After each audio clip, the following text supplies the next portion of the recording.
আসসালামু আলাইকুম। Admission season এক একটা স্টুডেন্টের জন্য যে কী সেটা শুধুমাত্র তারাই জানে। শত শত ব্যর্থতার গল্প, শত শত সফলতার গল্প, এর মধ্যে কে ব্যর্থ হবে, কে সফলতার দিকে যাবে সেটা আসলে কেউই জানে না। তবুও রাতের পর রাত জেগে পরিশ্রম করা, চেষ্টা করা, লক্ষ্য তো একটাই, আমাকে যে আমার স্বপ্ন পূরণ করতেই হবে। বলতে গেলে প্রায় প্রত্যেকটা ক্যান্ডিডেটেরই একটা না একটা গল্প থাকে। সেরকমই আমিও যেহেতু একজন অ্যাডমিশন ক্যান্ডিডেট ছিলাম, আমারও জীবনে অনেক গল্প আছে।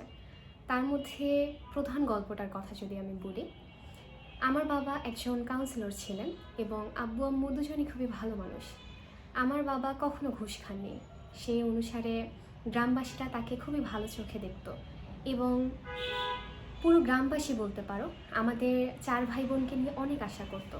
কীরকম? কায়সার মামার তো 3 ছেলে আর 1 মেয়ে আছে, ওরা তো পড়াশোনায় খুবই ভালো, জীবনে অনেক উন্নতি করবে, বড় হয়ে আমাদের জন্য অনেক কিছু করবে। এবং আমার কথা যদি আমি বলি, আমার প্রতি তাদের ইচ্ছা ছিল যে আমি একজন ডাক্তার হব। ছোটবেলা থেকেই আমিও তাদের ওই ইচ্ছাকে প্রাধান্য দিয়ে আসি যে না, আমাকে ডাক্তার হতেই হবে। এমনও দেখা গেছে যে আমি ক্লাস 5-এ পড়তাম সম্ভবত, আমাকে এসে অনেকেই জিজ্ঞাসা করতেছে যে তোর না ডাক্তার হওয়ার স্বপ্ন? আমি বললাম যে হ্যাঁ। তখন বলতো তোকে নিয়ে কিন্তু আমাদেরও অনেক স্বপ্ন, তোকে কিন্তু ডাক্তার হতেই হবে। আমি যখন বৃদ্ধ বয়সে বিছানায় পড়ে থাকবো তখন কে আমার সেবা যত্ন করবে বল? তুই তো আমার মেয়ে, তোরাই তো আমার ছেলে মেয়ে, তোরাই তো আমার সেবা যত্ন করবি। তো তখন থেকে আমি ভেবে নিয়েছিলাম যে আমি একজন ডাক্তার হব ইনশাআল্লাহ এবং তাদের জন্য কিছু একটা করব। হয়তো বা যদি টাকা পয়সা হয় তাহলে হাসপাতাল দেব বা যেটাই করতে হোক। এখন গ্রামে অনেক ডাক্তার ছিল, এমনটা না যে গ্রামে একদমই ডাক্তার ছিল না, কিন্তু তারা আমাদেরকে আসলে বলতে পারো যে নিজের ছেলে মেয়ের মতো দেখতো। ওই তো বললাম আমার প্রতি এজন্যই আশা রেখেছিল। একজন বাবা বা মা যদি বলো তারা তাদের সন্তানদের প্রতি কীরকম আশা রাখে, সেরকম তারা আমাদের প্রতি আশা রাখতো। এরকমভাবেই আমারও প্রতি আশা ছিল। আবার বলতে পারো যে আমাদের বংশের কথা যদি বলি, প্রত্যেকে জানতো যে ফাতেমা জোহরা একজন ডাক্তার হবে। এখন ওই অনুসারে তারা আমাকে সবসময় জিজ্ঞাসা করতো যখন আমার অ্যাডমিশন সিজন চলছিল যে তোর কি ডাক্তারি পরীক্ষা হয়েছে, তুই কি চান্স পেয়েছিস, কবে তুই ডাক্তার হবি, কখন তোকে আসলে আমরা ডাক্তার ফাতেমা জোহরা বলে ডাকতে পারবো। আর বাসার কথা যদি বলি, আমার আম্মুর খুবই ইচ্ছা ছিল যে আমি একজন ডাক্তার হব। আর আমার মেজো ভাইয়া উনি আমাকে ডাক্তার ফাতেমা বলে ডাকতেন, মানে আমি চান্স তো পাইনি কিন্তু তার আগে থেকে আমাকে উনি ডাক্তার ফাতেমা বলে ডাকতেন। এরপর আর কি আমি বলতে পারো যে প্রিপারেশন নেওয়ার ক্ষেত্রে অনেক ভুল ভ্রান্তি করেছি, এটা আমি স্বীকার করি, কিন্তু আমি আমার সর্বোচ্চটা দিয়েছি। যদিও শেষের 5 থেকে 6 দিন ঠিকভাবে পড়িনি, কিন্তু আগের কথা যদি বলি, এমনও দেখা গিয়েছে যে আমার মানে বলতে পারো যে 12 মাসে 13 প্রকার অসুখ হয়, তবুও ওই অ্যাডমিশন সিজনের সময় মানে যত প্রকার অসুখ আমার লাইফে হয় নাই সব কিছু আমাকে এসে একদম ধরে বসে। আমার মুখে ঘা নর্মালি তো মানুষের বলতে পারো যে মাড়িতে হয়, তারপর জিহ্বায় হয়। আমার হয়েছিল একদম কণ্ঠনালীর একটু সামনে, মানে কণ্ঠনালীতে না, আমি বলতে পারবো না এক্স্যাক্টলি। তো আমি কথা বলতে পারতাম না। আমি দেখা যেত স্ট্র আছে না, স্ট্র দিয়ে পানি খেতাম, স্ট্র দিয়ে স্যুপ খেতাম। তো স্যুপের মধ্যে যদি আবার বিভিন্ন ধরনের সবজি থাকতো সেগুলো তো আর স্ট্র দিয়ে ঢুকবে না। আবার দেখা যেত কোচিংয়ে তখন পরীক্ষা ছিল, তো পরীক্ষা তো দিতে যেতেই হবে, যদিও অনেক পরীক্ষা মিস দিয়েছি, কিন্তু ওই পরীক্ষাটা খুবই ইম্পর্ট্যান্ট একটা পরীক্ষা ছিল। তখন দেখা গিয়েছে আমি রিক্সাওয়ালার সাথে তো কথাও বলতে পারছি না, আমার মুখ দিয়ে তো কথা বেরোচ্ছে না। কোনোভাবে কষ্ট করে নাক দিয়ে কথা বলে যেরকম শোনায় আমি ওরকমভাবে ওনাকে বলি যে আমি শান্তিনগর মোড়ে যাব। পরে উনি আমাকে দেখি মালিবাগ মোড়ের দিকে নিয়ে যাচ্ছে, ওই দিকে একটা রাস্তা আছে, তো ওই দিকে নিয়ে যাওয়া শুরু করে। তো তখন আমি খুবই কষ্ট করে তাকে বলি যে চাচা, আমি তো শান্তিনগর মোড়ের কথা বলেছিলাম, আপনি মালিবাগের দিকে নিয়ে যাচ্ছেন কেন? তখন উনি বলেন মা, তোমার মুখ থেকে তো শুনলাম মালিবাগের কথাই। তো এরকম একটা অবস্থা। আবার ওখানে গিয়ে দেখা যায় মানে কোচিংয়ের ওখানে আমি আর কি, ওখানে আমার যারা ফ্রেন্ডস ছিল তাদেরকে আমি খাতায় লিখে লিখে দেখাচ্ছিলাম যে আমার কোন হেল্পটা দরকার বা কোন জিনিসটা দরকার। তো এরকম একটা অবস্থা ছিল। আর আরও যদি বলি যে মানে কষ্টের হিসাব নেই, প্রত্যেকটা ক্যান্ডিডেটেরই আমি জানি যে এই সময়টা খুবই টাফ যায়। তারপর যাই হোক, আমি তো চান্স পেলাম না। তারপর আমার লাইফে বলতে পারো যত প্রকার হতাশা ছিল সব কিছু নেমে আসে। আগেও যদিও হতাশা ছিল, কিন্তু তারপর তো বুঝতেই পারছো চান্স তো হয়নি। হতাশার পরিমাণ এতটাই বৃদ্ধি পায়। আমার সব সময় মনে হতো আমি গ্রামবাসীর ইচ্ছা তো পূরণ করতে পারলাম না, আমি তাদেরকে কিভাবে মুখ দেখাবো, তারা আমাকে নিয়ে এত আশা করলো, বা আমি আমার বংশের কাউকেই বা কীভাবে মুখ দেখাবো, আমি আমার মায়ের সামনে কিভাবে যাব।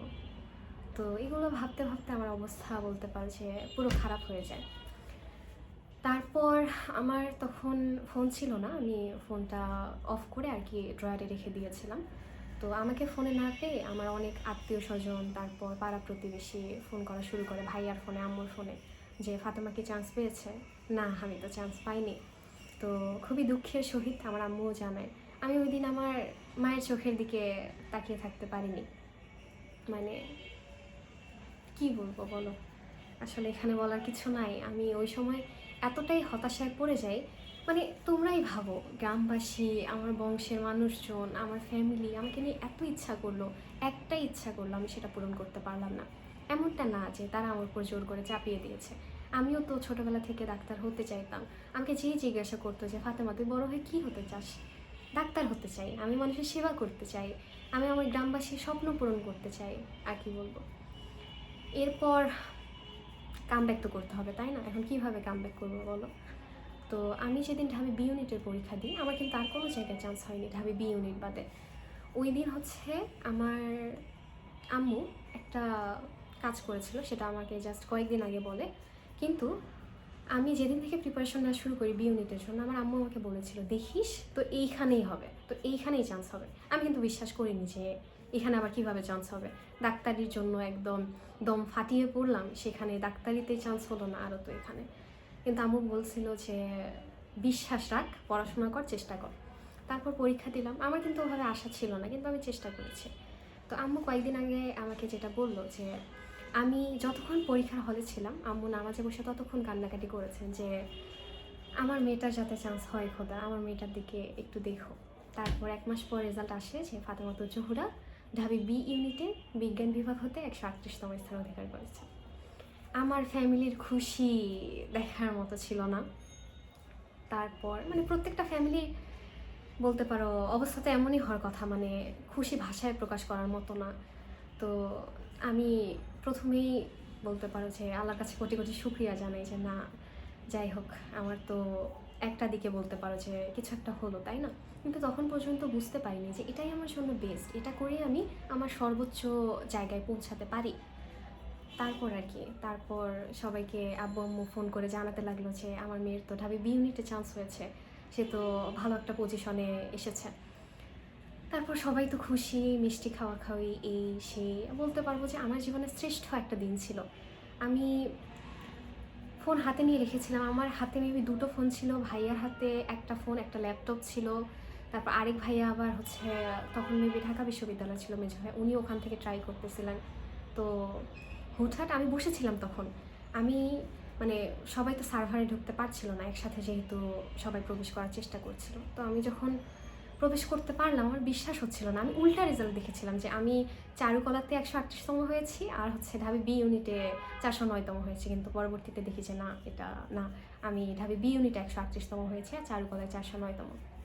তো পরে যাই হোক, আল্লাহর কাছে কোটি কোটি শুকরিয়া।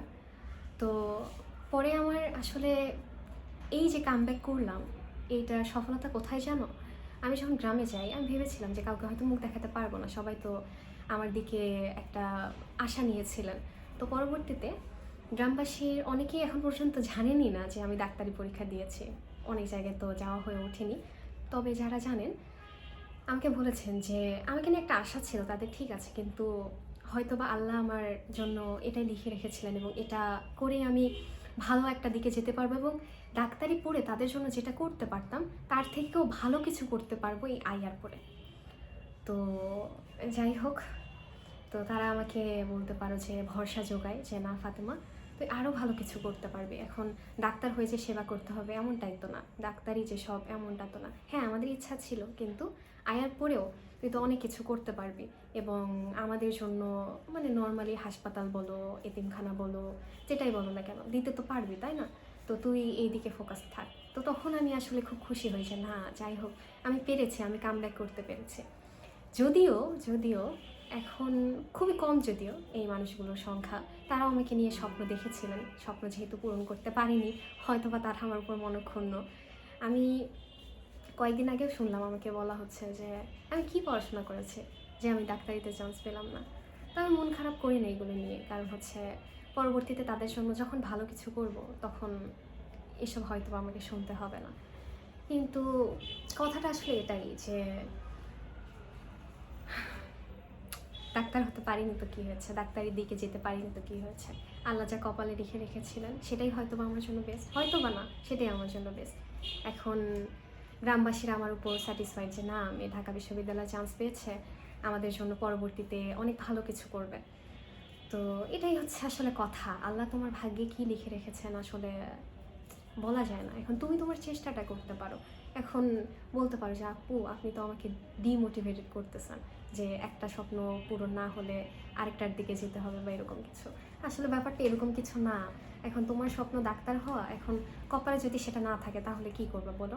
আগে থেকে যদি তুমি মেনে নাও যে যা হবে সেটা নিয়েই তুমি স্যাটিসফাইড থাকবা, তাহলে দেখবা যে সব কিছু তোমার জন্য খুবই ইজি হয়ে যাচ্ছে, এবং কপালে যেটা আছে সেটাই তোমার জন্য অবশ্যই অবশ্যই অবশ্যই বেস্ট। এখন আর কি, তোমাদের জন্য অনেক দোয়া, আমার জন্য তোমরা অনেক অনেক অনেক বেশি দোয়া করো, যাতে আমি তাদের জন্য আসলেই ভালো কিছু করতে পারি। আজকের জন্য এতটুকুই, দেখা হবে পরবর্তী ভিডিওতে। আল্লাহ হাফেজ।